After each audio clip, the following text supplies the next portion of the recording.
baca apa yang Ustaz tulis ni, masya-Allah.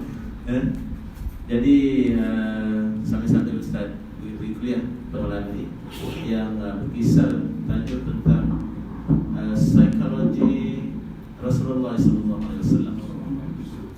Jadi nanti dalam masa yang sama nanti bolehlah Ustaz sedikit sebanyak bertaaruf dengan kita. Dan pihak surau istimewa mengucapkan ahlan wa sahlan yang berkhabar kepada Ustaz Ustaz Amirul Zul Amirul. Jadi marilah sama-sama mengambil manfaat daripada kuliah kita pada malam ini. Jadi saya silakan Ustaz. Silakan Ustaz. Bismillahirrahmanirrahim. Assalamualaikum warahmatullahi wabarakatuh.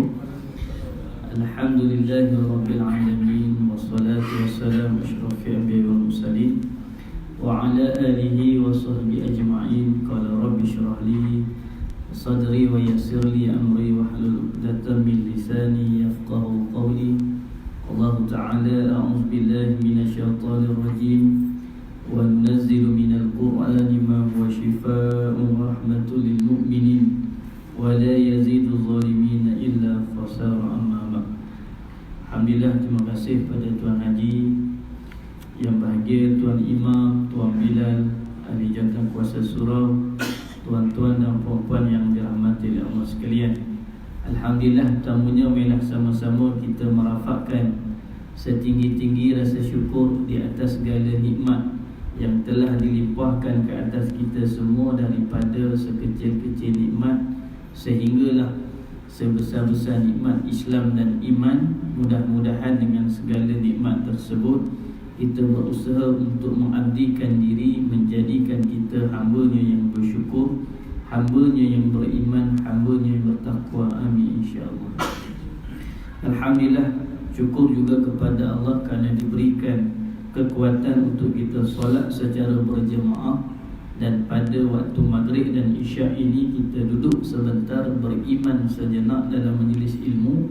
Mudah-mudahan dengan kita duduk sebentar beriman sejenak ini, Allah melimpahkan kefahaman-kefahaman ilmu yang Allah berikan kepada kita semua untuk kita aplikasikan dalam kehidupan kita. Jadi insya-Allah saya pun tak adalah nak taruh apa pun. Kalau ada kesempatan di hujung nanti kita taruh lah. Tapi kita sambung dulu kuliah kita. Yang saya kira tajuk yang saya nak bawa ni sudah menjadi kebiasaan saya bawa di masjid mana-mana. Dan tajuk ini jarang juga dibincangkan, tetapi yang amat penting, iaitu berkenaan dengan psikologi Rasulullah sallallahu alaihi wasallam. Dan pada malam ini saya akan membincangkan topik bagaimana kita nak mengenal, kita nak menguruskan konflik di antara dorongan yang ada dalam kehidupan kita. Kerana manusia kena faham, manusia Allah jadikan begitu istimewa. Laqad khalaqnal insana fi ahsani taqwim.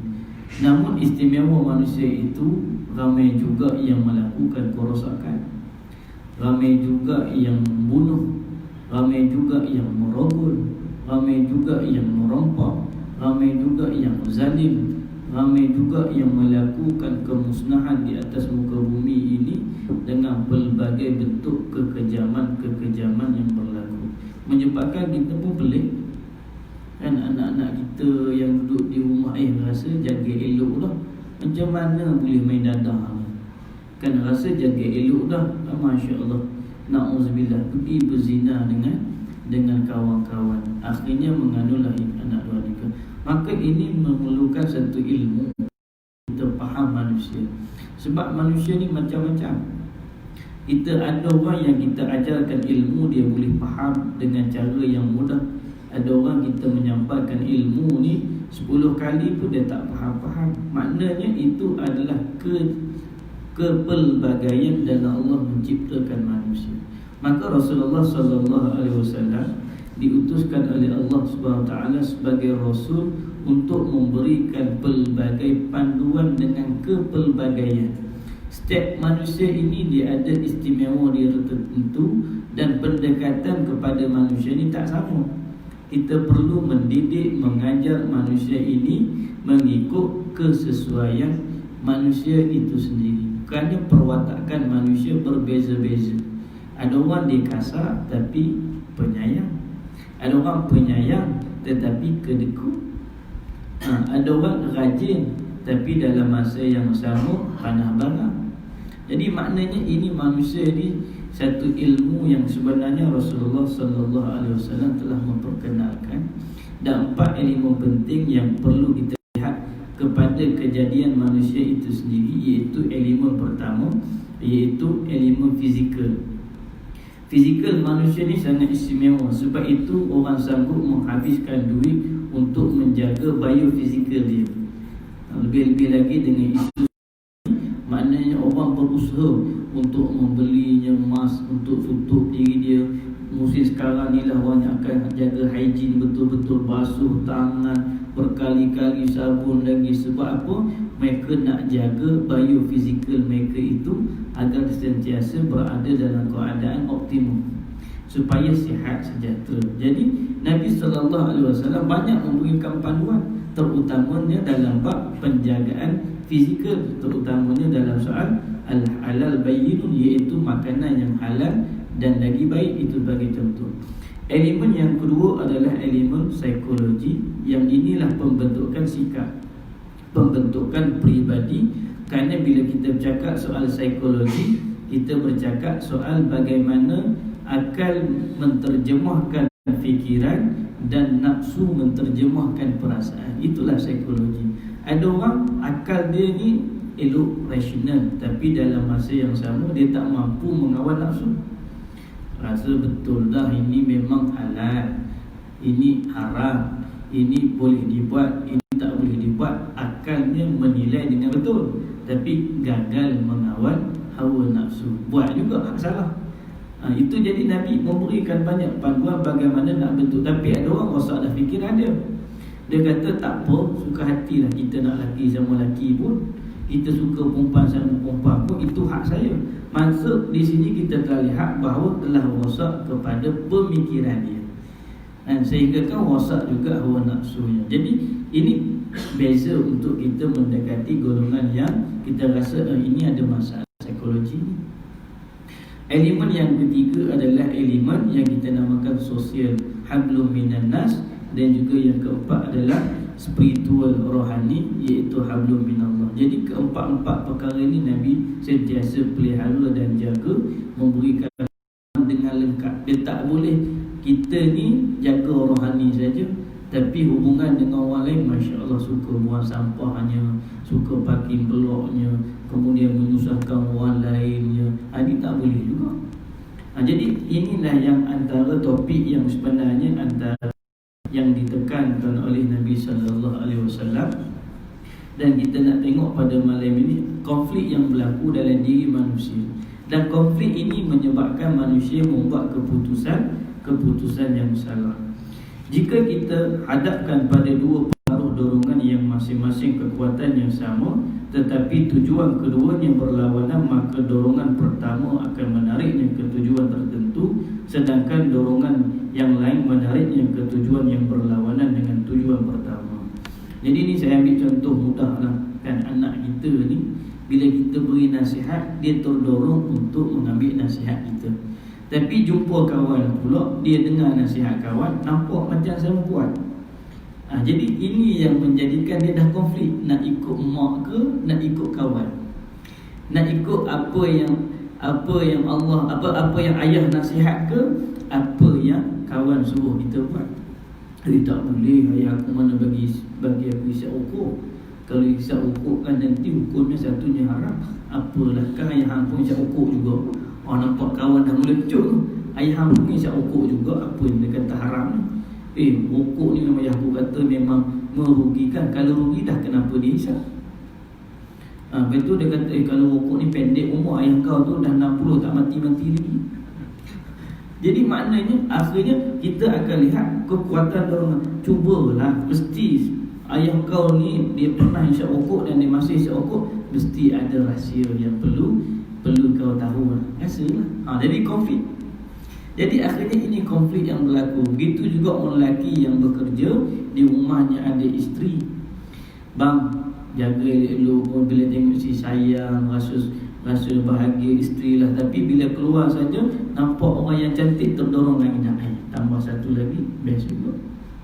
Makna ini konflik. Bila ada konflik, bermakna mesti ada panduan untuk kita menguruskan konflik. Jika tidak, seorang lelaki sebagai ketua keluarga akhirnya akan membuat keputusan menzalimi isteri. Sebab apa? Dia gagal menguruskan dorongan yang datang kepada dia di antara dua dorongan. Itu maknanya. Jadi jika orang akan ke dorongan yang pertama, maka motivasi dorongan lain yang menariknya ke tujuan berbeza akan semakin kuat, sehingga hasratnya untuk mencapai tujuan yang pertama akan terhalang. Ini yang kita lihat bagaimana seni dakwah Nabi sallallahu alaihi wasallam, bagaimana dengan kekuatan dorongan orang kafir Quraisy ketika itu berpegang dengan pegangan agama nenek moyang mereka, dan mereka terdorong untuk itu. Tapi bagaimana akhirnya dorongan mereka itu dapat Nabi betulkan, akhirnya mereka memilih untuk terdorong beriman kepada Allah. Apa dorongan yang kita ada kisah kita lihat bagaimana Sayyidina Umar mula-mula apa yang Sayyidina Umar rasa, dia terdorong untuk membunuh Nabi sallallahu alaihi wasallam. Datang dalam keadaan pedang yang tidak ada dah, kita kata dalam sarungnya, membunuh pedangnya itu berjalan dengan laju untuk pergi berjumpa dengan Nabi Muhammad sallallahu alaihi wasallam untuk membunuh Nabi Muhammad. Tapi dalam tengah jalan tu nak ke mana Umar? Aku nak pergi jumpa Muhammad, aku nak bunuh dia. Sebelum kamu nak jumpa bunuh Muhammad ni, pergi tengok adik kau dulu.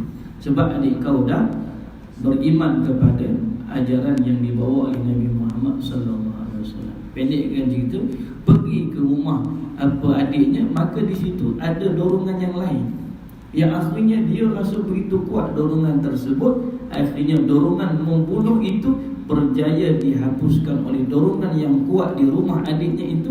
Akhirnya asyhadu an la ilaha illallah wa asyhadu anna Muhammadar Rasulullah. Jadi ini yang persoalan yang sepatutnya kita faham. Anak saya dah terpengaruh, dia pengaruh dengan gadget, terpengaruh dengan kawan, terpengaruh. Persoalan dia kenapa dorongan itu lebih dipilih olehnya, bukan dorongan saya mesti ikut ayah saya mesti ikut mak saya mesti datang ke masjid. Sebab itu kita tengok dorongan ke kedai mamak lebih kuat berbanding dorongan datang ke masjid. Maka di sini satu persoalan yang kita perlu timbul, apa konflik yang berlaku di situ menyebabkan mereka membuat pilihan begitu. Maka ini persoalannya. Sebagaimana yang disebutkan oleh Allah Subhanahu Wa Taala, konflik yang berlaku kepada orang, sebagaimana firman Allah dalam surah An-Nisa ayat 142 hingga 143, sesungguhnya orang-orang munafik itu menipu Allah, dan Allah akan membalas tipuan mereka. Dan apabila mereka berdiri untuk solat, mereka berdiri dengan malas. Mereka bermaksud riak dengan solat di hadapan manusia, dan tidaklah mereka menyebut Allah kecuali sedikit sekali. Mereka dalam keadaan ragu-ragu antara yang demikian iman ataupun kafir. Tidak masuk kepada golongan ini orang-orang beriman, dan tidak pula kepada golongan itu orang-orang kafir. Barang siapa yang disesatkan Allah, maka kamu sekali-kali tidak akan mendapat jalan yang untuk memberi petunjuk baginya. Jadi ini salah satu dalil yang Allah ceritakan tentang konflik berlaku kepada orang munafik. Dia konflik, dia tak boleh pilih sama ada dia nak beriman ke dia nak kafir. Akhirnya dia berlakon saja. Dia berlakon di hadapan orang beriman, nampak berimanlah dia. Di hadapan orang kafir, dialah kafirnya, paling jahatnya. Sebab tapi dalam keputusan diri dia sendiri, dia tak tahu aku ni beriman ke aku kafir. Sebab di belakang manusia, di belakang orang beriman, dia akan bermalas-malasan untuk mendirikan solat, dan dia tidak akan mengingati Allah. Ini konflik juga berlaku dalam masyarakat Islam kita yang memerlukan. Kita semangat kadang-kadang di hadapan orang ni, kita boleh bersedekah, kita rajin semayang, kita rajin tolong orang, kita rajin baca Quran, kita rajin boleh duduk iktikaf, kita boleh cakap soal hal-hal agama dengan kawan-kawan kita. Balik ke rumah dah pula senyap saja, tak panggil pula anak kita yang tak menutup aurat tu, along main sini, ayah nak bagi nasihat. Isteri kita yang maknanya kita tahu masih lagi kurang didikan tu, tak panggil pula yang main sini, abang nak bagi nasihat. Sebab apa? Konflik. Kadang-kadang kita tak tahu apa yang sepatutnya kita pilih dalam kehidupan kita ini, dalam kita nak menunjukkan jalan yang benar. Kita ni orang yang macam mana? Adakah kita ni orang yang sebenarnya berpegang kepada Al-Quran dan Sunnah, ataupun kita pilih-pilih? Kita cakap Islam ni tengok tempat lah. Tapi kalau tempat macam tak sesuai, kita kata betul lah tu, okey, tak ada masalah. Jadi kita membuang pakaian Islam kita di tempat-tempat tertentu, dan kita memakai pakaian Islam kita di tempat-tempat tertentu. Maknanya kita dah ada konflik. Kita tak tahu kita ni terdorong kepada mana. Keyakinan kita itu bulat ataupun tidak. Ini persoalan yang dibawa oleh Nabi SAW. Rasulullah juga menggambarkan konflik kejiwaan yang dialami orang munafik yang bimbang untuk bergabung antara kelompok Islam dan kafir, dengan keadaan seekor kambing betina yang ragu untuk bergabung pada dua kawanan kambing. Sesekali kambing betina bergabung dengan salah satu kawanan kambing, tetapi kambing betina juga bergabung dengan kawanan kambing yang lain. Jadi Nabi ibaratkan seperti kambing. Dia tak tahu nak pergi ke kawanan mana. Jadi banyak sekali kalau kita nak bahas, kita tengok realiti semasa ini, konflik anak-anak kita nak mencari kerja. Dan dia nak cari kerja yang halal ke kerja yang gajinya lumayan. Ini konflik. Sebab apa? Kerja yang halal pun dia tengok, alamak tak cukup ni, nak survive ni, maka akhirnya dia buat kerja yang haram. Itu konflik yang akhirnya, sebab itu kita tengok anak-anak remaja kita sanggup melacurkan diri kerana itu jalan yang mudah untuk mendapatkan duit. Jadi ini konflik. Jadi dia ni konflik. Nak tipu orang ke, kita nak jujur. Sebab kalau jujur nanti orang tak beli produk kita. Jadi akhirnya menipulah, kata pakailah ni kita buat skim untuk bantu begini. Umrah pun orang boleh tipu. Package umrah pun orang boleh tipu. Sebab apa? Kerana dia mengalami konflik untuk dia ni benar-benar buat kerja fi sabilillah untuk orang menunaikan umrah, ataupun dia nak ambil kesempatan. Ada kes berlaku, jadi mutawif, pergi mutawif di umraan orang. Konflik lah tu. Konflik. Kamu nak jadi mutawif, nak mana saya tak kata, jangan silap faham, ini kes yang berlaku mungkin 1, 2, ataupun mungkin itu saja kes yang terpencil. Jadi pergi, maknanya sepatutnya kamulah yang mengajar orang untuk mendidik, melakukan ibadah dengan baik. Tapi konflik, cantik pula anak dara dia, dah bagi konflik dah. Jadi nak mengorat ke, nak mengajar tu, nak jaga pandangan ke, nak cucuk jarum. Jadi ini konflik yang sebenarnya akhirnya kita perasan nanti berdasarkan perbincangan yang akan datang ini, kita akan lihat bagaimana sebenarnya memang banyak konflik dalam diri kita. Konflik kejiwaan yang sering dialami orang disebabkan oleh ada tarik menarik antara setiap dorongan, antara keperluan asas, hawa nafsu, keinginan keduniaan yang harus dipenuhi di satu pihak, serta dorongan agama dan rohani di pihak yang lain. Dorongan agama cenderung mengawal dorongan organik dan hasrat indrawi. Jadi ini konflik kejiwaan dalam kita, antara keperluan asas, antara hawa nafsu. Kita ni dah penuh ke tak keperluan asas, ataupun kita ni penuhi kehendak kita dulu.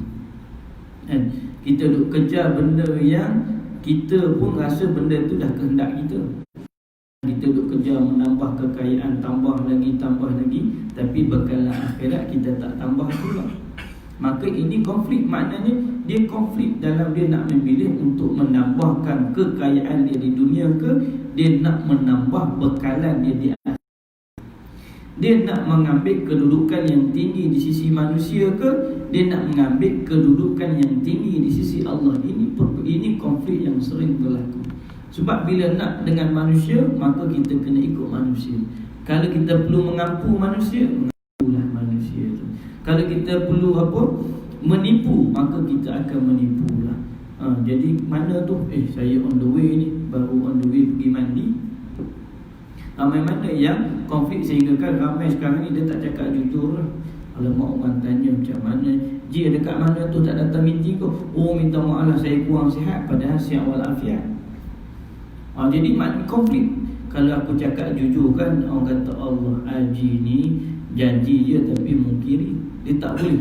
Kalau nanti kata, oh minta maaf lah sebenarnya saya ni kena marah kat bini suruh beli gula tak beli lagi. Nanti kalau kita cakap macam tu kan, Haji takut bini. Jadi akhirnya daripada kita bercakap itu, lebih baik kita memilih untuk berbohong. Maka inilah konflik yang berlaku. Akhirnya kita mengikut hawa nafsu kita untuk menjaga kedudukan kita di sisi manusia, sedangkan perbuatan itu perbuatan yang salah. Sanggup kita menipu. Kan kita nak kita saja keperluan cukup dah, tapi ada adik-beradik yang lain contohnya yang tidak cukup keperluan, tapi bila tanya long ada ke nak pinjam duit, aku pun terpipik, aku pun tak ada, padahal kita dah cukup dah makan minum kita, keperluan asas kita, tapi kita kedekut kerana apa? Nanti aku bagikan kurang pula duit dalam akaun. Konflik antara dia nak berbuat baik kepada adik-beradik dia sendiri ke, ataupun dia nak simpan duit itu nanti untuk memenuhi keperluan kehendak-kehendak dia yang lain. Ini konflik banyak berlaku sehingga kan kita jadi orang yang bakhil, jadi orang yang kedekut, jadi orang yang mengejar duniawi. Maka sebab itulah disebut hanya dorongan agama sahajalah mampu mengawal dorongan-dorongan indrawi kita. Kan mata terdorong untuk melihat perkara maksiat, tapi dorongan agama kata jangan dosa. Kan telinga kita nak mendengar umpat-umpatan, indera kita nak mendengar umpat-umpatan, seronok sangat dengar masalah orang, tapi kita kata tak boleh, agama kata haram. Dan perasaan kita ni, kita rasa nak marah orang, nak caci orang, nak maki orang, tapi akhirnya kita dapat mengawal itu kerana dorongan agama yang melarang kita daripada melakukan perbuatan tersebut. Dorongan ini mendorong orang untuk menilai kecenderungan dan cita-citanya dalam mengejar keduniaan. Penilaian itu didasari oleh pertimbangan untuk meraih kebaikan abadi di akhirat. Rasulullah SAW menggambarkan konflik kejiwaan antara sisi jasmaniah dan rohani dalam diri manusia dengan gambaran yang nyata, sebagaimana yang disabdakan oleh Nabi SAW. Aku bagaikan orang menyalakan api ketika api itu menerangi sekelilingnya. Api itu menyambar tempat tidur hingga orang berusaha memadamkan api itu, namun orang itu menceburkan dirinya ke dalam api itu. Kemudian Nabi SAW bersabda, itulah perumpamaan aku dengan kalian. Aku berusaha menyelamatkan kalian semua dari jilatan api, maka hati-hatilah dengan api, hati-hatilah dengan api, sebab kalian semua berusaha menyelamatkan aku, tetapi kalian menceburkan diri ke dalam api itu. Hadis riwayat Imam Muslim. Maka jelas di sini Nabi memberikan peringatan kepada kita. Nabi ini bawa hidayah yang cukup jelas, ajaran yang penuh dengan rahmat kasih sayang daripada Allah, ajaran yang membawa kepada kehidupan yang bahagia di dunia dan di akhirat.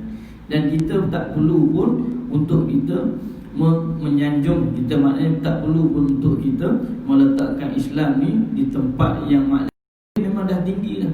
Kita hanya perlu letak Islam tu dalam diri kita. Sebab apa? Allah SWT pasti akan memelihara Islam.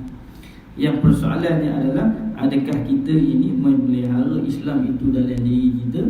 Sebagaimana Nabi buat perumpamaan, akhirnya kamulah yang sebenarnya yang membakar diri kamu sendiri. Tak perlu dah cakap Islam ini, Islam itu, Islam. Kamu perlu amalkan Islam yang kamu cakap tu. Berpegang kepada apa yang kamu bicarakan itu, barulah itu menyelamatkan diri kamu daripada segala bentuk konflik-konflik yang akan membinasakan kamu.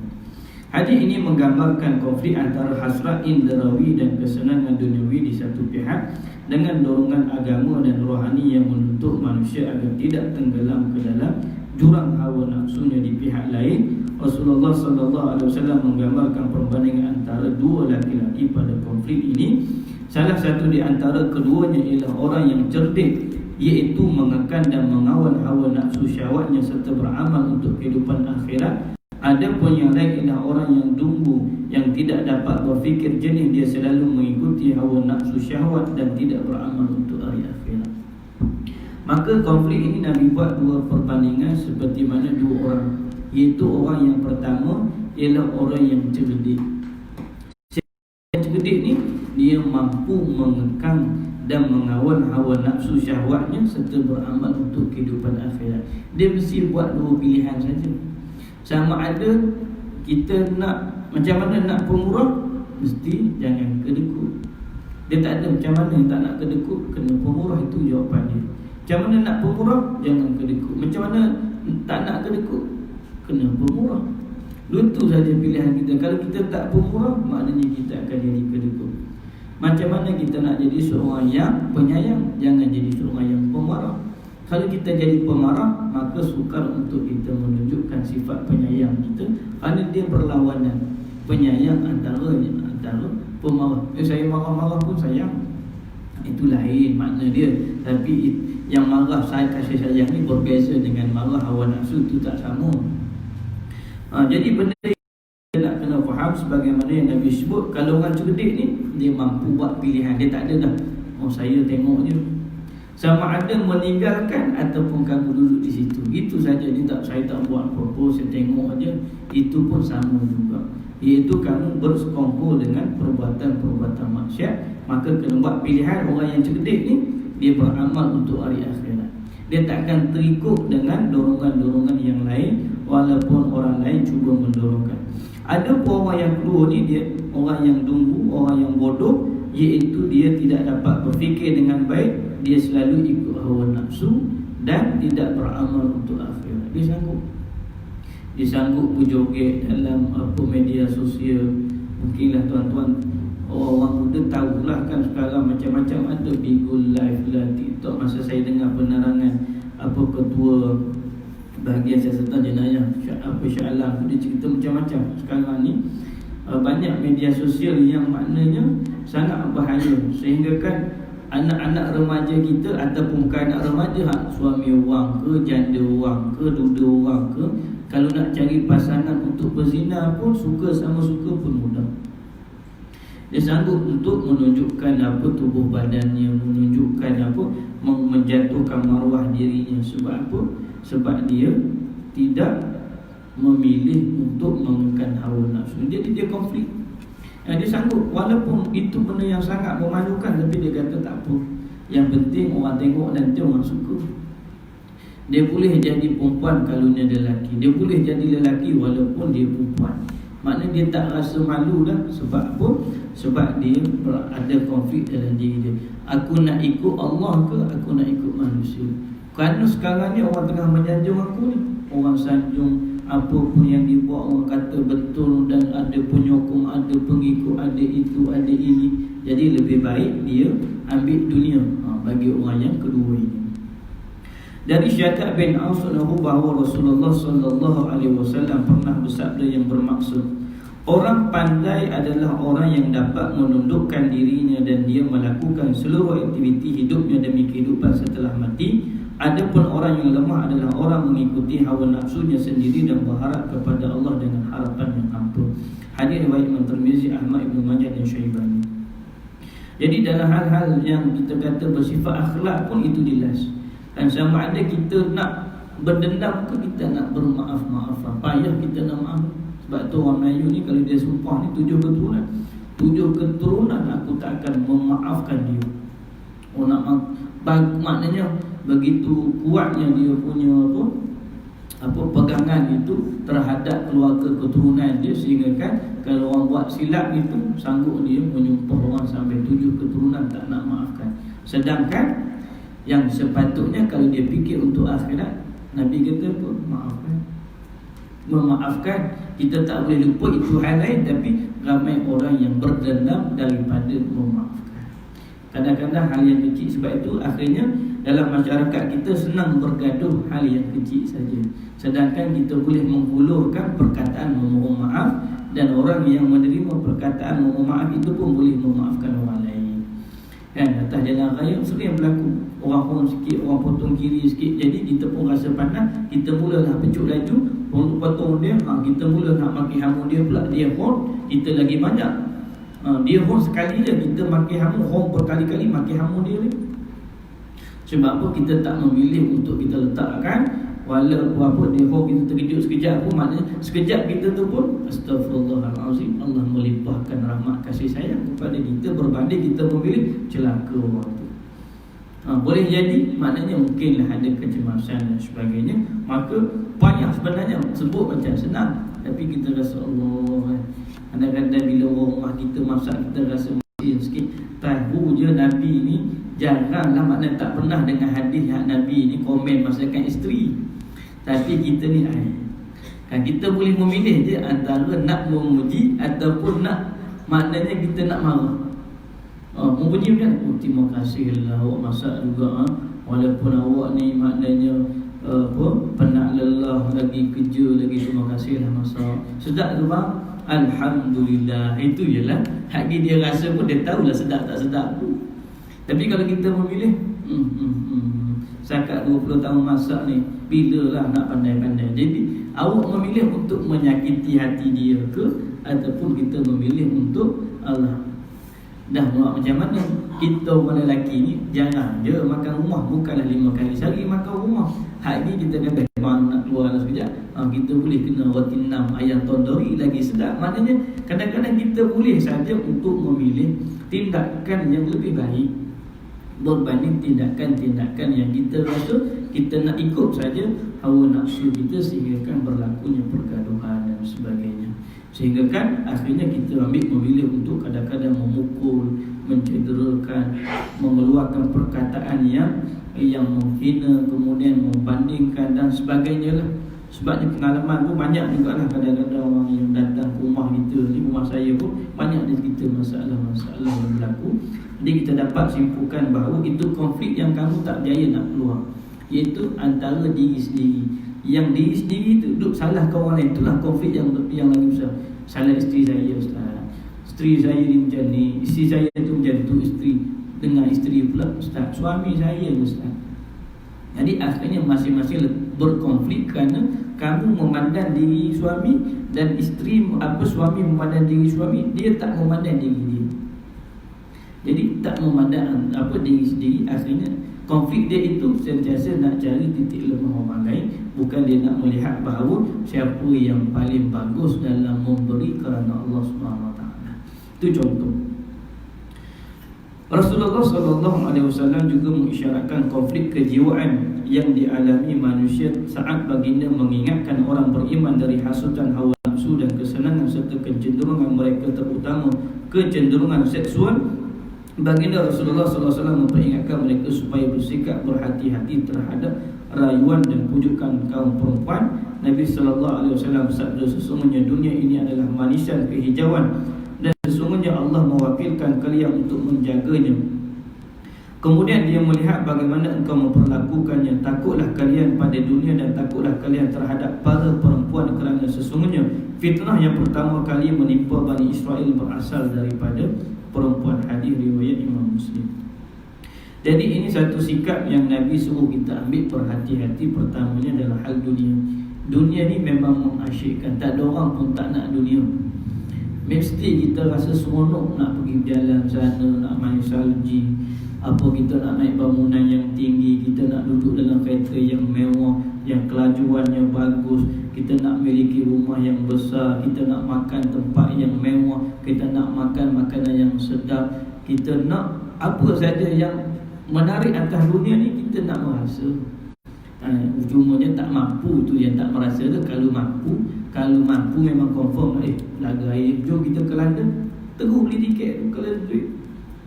Sebab memang kalau kita kata kita tak mampu saja, di Kuala Lumpur ni kawan saya cerita lah, dia kata memang orang yang berkemampuan ni dia pergi ke tempat karaoke 20,000 satu malam. Harga tempat satu bilik tu macam mana 20,000? Lagu apa dia nyanyi, kita kata mikrofon apa dia guna. Harganya bukan pada mikrofon, harganya bukan pada pada lagu itu, harganya dalam bilik itu apa yang ada. Masya Allah. Jadi ada duit pergi. 20,000 satu malam. Ada lagi paling mahal dia kata 40,000 satu malam. Allah, tu baru karaoke. Itu tak kira lain ni kan. Pergi Kamboja, kawan saya kata, Ustaz apa imam di sana, dia kata kat sini ada $100 pun dapat dah yang perawan. Check in di hotel, maknanya Allah Akbar. Kalau ada duit, boring lah, jom kita pergi Kamboja. Maknanya nasib baik lah. Maknanya kalau tak ada duit ni, tak buat lah kita. Alhamdulillah. Kadang-kadang kita tak nampak. Tapi orang yang ada harta kekayaan, amat besar ujian dia, sebab dia mampu. Bila orang ni kaya dan dia berjaya menjaga diri dia, maka orang ni perlulah kita ambil nasihat. Kita perlu ambil dia sebagai ikon kita, kerana dia mampu untuk melepasi ujian itu. Walaupun dia ada harta, ada kekayaan, tapi dia masih lagi tawaduk, beriman, mengekalkan ketakwaan kepada Allah, sanggup menginfakkan harta orang. Macam ni yang kita nak. Tapi Nabi kata, takut kalian kepada orang perempuan. Memang fitnah orang perempuan ni, orang lelaki tahulah, orang perempuan dia tak tahu. Tapi orang lelaki tahu macam mana orang perempuan ni bahaya daripada orang lelaki. Sebab apa? Orang lelaki mesti tertarik kepada orang perempuan. Tengok cantik sikit, tengok lawa sikit. Kalau lalu kat wall kita itu, Masya Allah, kena istighfar sungguh-sungguh, barulah kita tak tekan. Itu kita tak cari ni, baru lalu kat wall, baru tu lalu siapa ni? Nasib baiklah, lelaki, bolehlah kita tengok. Walaupun perempuan, baru itu tak apalah ni. Mana kita, ini perempuan mana ni, apa isunya. Lalu sikit kat wall kita pun, kita Masya Allah, konflik ni, nak tengok ke, nak skip saja. Astaghfirullahalazim, astaghfirullahalazim. Ini pun saya bercakap pada diri saya sendiri. Kerana orang lelaki ni, banyak kes-kes yang melibatkan orang lelaki ni gagal menguruskan keluarganya juga kerana seorang wanita. Banyaklah kalau nak cerita kes pun, saya pun tak sanggup lah nak cerita. Yang memang datang jumpa, memang cerita pada kita, kita kata Allahu Akbar. Ingat ke dalam movie je, tapi memang berlaku pada realiti. Rosak orang lelaki kerana fitnah orang wanita. Dari Abu Barzah Al-Aslami radhiyallahu bahawa Rasulullah sallallahu alaihi wasallam pernah bersabda yang bermaksud, hal yang sangat besar aku takut atas kalian semua ialah harta, kekayaan, perut dan kemaluan kalian serta fata morgana, yakni khayalan yang menimbulkan fitnah. Hadis riwayat Imam Bukhari, Imam Muslim. Lagi nasihat Nabi. Dan ini yang sebenarnya dalam pendidikan awal kanak-kanak, jangan kita tunjuk anak benda-benda ini pada anak kita. Gadget dulu. Dia explore habis je. Anak-anak kita ni, dia tengok dalam YouTube tu orang makan gula-gula, orang makan tu, orang makan ni. Jadi dia minat tengok Allah. Maknanya dia dah rasa nikmatnya hidup kalau bertimbun-timbun gula-gula dia kan. Bila dia buat video YouTube tu, bertimbun-timbun dia buat video makan gula-gula. Anak kita umur 3 tahun tengok, dia pun imagine Allah, inilah kehidupan yang membahagiakan osak fikiran dia. Duduk tengok lagi kan cerita yang bercinta-cinta dengan anak remaja kita umur 13, umur 15. Dia kata inilah hidup. Bila kita ada seorang lelaki yang mencintai kita, yang melindungi kita, yang boleh bagi ayat yang menyebabkan kita rasa semangat, dia pun baik pada belajar, baik kita cari lelaki yang boleh membahagiakan kita. Hak tu jadi anak-anak kita rosak daripada belajar. Jadi kita sebenarnya mendedahkan anak-anak kita kepada dorongan yang sepatutnya dia didedahkan. Kita dulu macam mana masa kecil-kecil dulu? Hantar balik waktu maghrib, apa ini makan dia. Waktu maghrib kita dah kena balik dah. Boleh buka TV selepas maghrib, jangan harap nak buka TV. Pergi mengaji. Pergi mengaji Quran. Jalan pula kalau gelap, mana time tak ada berita, jalan je gelap kan. Lalu pokok rambutan kita kan duduk kat kampung ni, kan tengok juga ada langsui ke, ada hantu raya kan. Orang duduk mengganggu saja nak kacau kita. Takut juga laju kan. Jadi pergi mengaji Quran, balik ada kerja sekolah, tak ada kerja sekolah, masuk bilik tidur. Tak ada main apa-apa lah. Jadi dulu kita akhirnya orang-orang yang duduk di kampung ataupun orang yang duduk di bandar ketika dulu, maknanya hidup mereka ketika zaman remaja, zaman mereka bersekolah, mereka sentiasa disuruh untuk fokus kepada pembelajaran. Tidak seperti mana anak-anak kita sekarang ini terdorong dengan dorongan lain. Kan dia buka buku saja matematik, nak buat soalan-soalan satu dia dah buat dah. Ya juga. Ingat saya sekejap. Jadi jawab satu soalan 15 minit, tengok telefon 45 minit. Macam mana study lagi? Okay, dah selesai dah. Okey dah tu, setengah jam apa 1 jam study malam ni. 1 jam study tu 15 minit lah. Hak tak apa yang dengan asyik tu 45 minit. Tolong antara mana dia rasa aku boleh. Ini konflik kita dulu tak ada. Tak ada yang mengganggu kita, yang menyebabkan akhirnya kita tak berkhayal dengan khayalan yang anak-anak kita sekarang khayalan dia Allah Akbar. Kan? Orang kita pun semalam ada yang cerita sikit lah pasangan suami isteri datang kahwin berapa lama dah, 22 tahun dah kahwin. Dia kata tak apa masalah awak ni, saya tak tahulah suami saya ni bila nak bersama dengan dia suruh saya berkhayal, berfantasi supaya saya ni bersama dengan lelaki lain. Apa kejadahnya awak punya ni? Saya pun tak faham apa benda. Dalam saya pun tak faham juga lah sebenarnya apa yang maksudnya fantasi. Maknanya kita dapat lihat ini dipanggil gangguan psikoseksual. Maknanya seorang lelaki yang membayangkan sesuatu benda yang haram, kemudian bawa jadi kita rosak. Sebab mesti dia sentiasa menonton video-video porno dan sebagainya, akhirnya menyebabkan benda itu merosakkan dia. Jadi banyak lagi lah kita nak bicarakan. Memandangkan jam dah berbunyi masuk waktu isyak, wallahu alam, sekadar itu sajalah. Cukuplah tu sebagai mukadimah untuk kuliah pertama kali. Yang baik datang pada Allah yang Maha Dia sendiri. Mudah-mudahan Allah memberikan manfaat kepada diri saya dan tuan-tuan dan puan-puan. Yang baik datang pada Allah yang Maha Dia sendiri. Mudah-mudahan kita memahami ilmu yang disampaikan pada malam ini, untuk kita memilih, walaupun datang dorongan yang pelbagai, kita tetap memilih dorongan yang boleh membawa keredaan Allah, dorongan yang memberikan kebahagiaan kepada kita di akhirat sana. Wallahu a'lam. Assalamualaikum warahmatullahi wabarakatuh. Oh, ta'aruf.